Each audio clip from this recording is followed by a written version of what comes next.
예, 안녕하세요. 덕기왕자입니다. 한여름이다 보니까 제가 요새 괴담에 빠져 있는데, 그래서 심야 괴담회를 몰아서 봤습니다. 원래는 안 보던 프로그램인데 며칠 동안 아이패드로 소파에 누워서 정독을 했습니다. 너무 오래 누워서 보다 보니까 허리에 담이 걸려서 어제부터 고생을 하고 있습니다. 그래도 투자는 멈출 수가 없기 때문에 이번에 영상을 하나 좀 급하게 한번 만들어 봤습니다.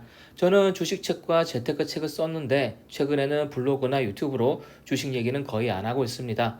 주식이 이제 끝나서가 아니라 지금은 분위기를 살펴야 할 때이기 때문에 주식에 대해서는 특별히 언급을 안 하고 있습니다. 우선 사람들이 얼마나 돈에 관심이 많은지 살펴보겠습니다. 작년까지 무주택 벼락거지라는 말이 나왔을 때와는 지금을 비교해보면 저는 무슨 느낌이 드냐면 지금의 사람들이 작년보다 너무 화가 많다는 겁니다. 돈에 대해서 적대심도 많고 재테크를 하는 사람들을 모두 다 투기꾼으로 몰아가는 분위기가 너무 팽배해 있습니다.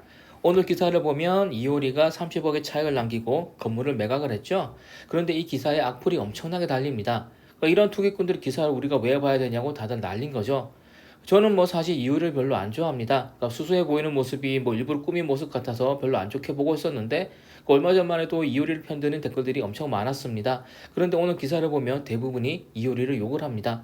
그러니까 이효리를 안 좋아하는 제가 봐도 왜 이렇게까지 말을 하나 할 정도로 다들 화가 많이 나 있습니다. 그러니까 이걸 보고 제가 내린 결론은 사람들이 돈에 관심이 없는 게 아니라 작년까지는 주식이나 부동산이나 코인 등으로 불장에 올라타지 못한 사람들이 질투나 시기를 가지고 있다가 지금 같은 하락장에 모두 다 쏟아내는 게 아닌가 하는, 바꿔 말하면 돈이 싫은 게 아니라 언제라도 자기들이 돈을 벌어주는 상황이라면 얼마든지 입장을 바꿀 수 있는 사람들이라고 생각을 했습니다. 저는 은행 사거리에 살고 있는데 제가 사는 곳이나 인근 아파트들이 작년 고점 대비해서 빠진 건 사실입니다. 그런데 몇몇 아파트들은 이번 달에도 작년 고점 부근에서 매매가 되고 있습니다. 그러니까 기사에서 말하는 것처럼 30%씩 급락하는 게 아니라는 거죠. 물론 그렇게 빠진 곳도 있을 겁니다. 그런데 그런 곳들은 투기꾼들이 작년까지 너무 심하게 과하게 끌어올린 곳이지, 뭐 입지나 학군 같은 게 뒷받침되는 곳은 아직까지 그렇게 빠진 것은 아닌 거죠. 물론 이걸 바닥으로 해서 다시 오를 수도 있는 거고 추가 하락을 할 수도 있습니다. 하지만 이건 여론이 어떻게 흘러가냐에 따라서 달라질 것으로 보고 있습니다. 같은 아파트인데 작년과 지금 이렇게 가격 차이가 나야 하는 이유가 있을까요? 사람들이 비싸다고 생각하면 안 사는 거고 싸다고 생각하면 사는 거고, 순전히 사람들의 인식이 문제 달려 있는 거죠. 중요한 건 이제 사람들 투자 심리가 살아나야 하는 겁니다. 저는 부동산이나 주식이나 코인이나 모든 투자 기준을 나스닥으로 보고 있습니다. 지난주까지 나스닥이 올랐다가 지난주 금요일부터 빠지고 있는데, 그런데 지금의 상승과 하락은 의미가 없을 것 같고 지금은 올라도 불안하고 떨어져도 불안하고 방향성을 알 수가 없는 장세라고 판단이 됩니다.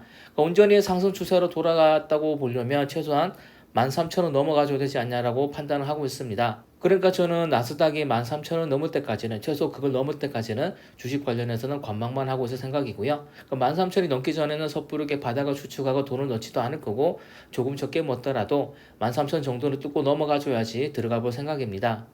실제로 이더리움도 오늘 급락을 했죠.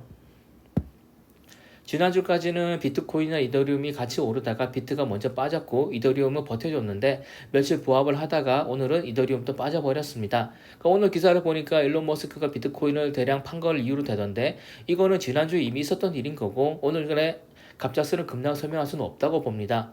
오히려 저는 지금 장세가 서로 눈치만 보는 장이다 보니까 오른다 싶으면 사람들이 뛰어들고 있는 거고 아니다 싶으면 바로 손절을 치는 장세. 그래서 이더리움 또 오르다가 주춤하니까 갑자기 매도가 몰려서 급락한 거에 불과하다고 보고 있습니다. 바꿔 말하면 코인도 투자 심리가 살아날 때까지는 관망을 해야 한다는 거죠. NFT도 마찬가지입니다. NFT는 코인을 기반으로 하는데 코인들의 가격이 불안하면 NFT도 불안할 수밖에 없습니다. 안 그래도 프리민팅 메타로 흘러가고 있었는데 요 며칠 사이에는 프리민팅이라고 해서 다 성공하는 게 아니고 그중에서 몇 개만 살아남고 있고, 그중에서 하이프가 좋은 것들도 판매가 저조한 경우가 계속 나오고 있습니다.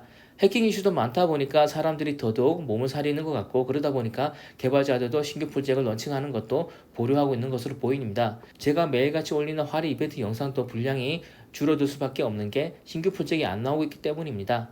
그러니까 이건 역시도 투자 심리가 살아나는 게 우선일 것 같고요. 결론을 내리면 올해 들어서 갑작스레 금리 이슈와 인플레 이슈가 있었고 작년까지 급등했던 것들이 지금 빠지는 것과 더해서 지금 투자 심리가 완전 얼어붙었습니다. 그런데 이게 사람들이 돈이 싫어서가 아니라 나는 못 벌었는데 남들은 벌었다는 격차 때문에 보여지는 거고요. 바꿔 말하면 자기들한테도 돈을 벌 기회가 돌아온다면 순식간에 재테크 친화적인 입장으로 돌아서겠죠.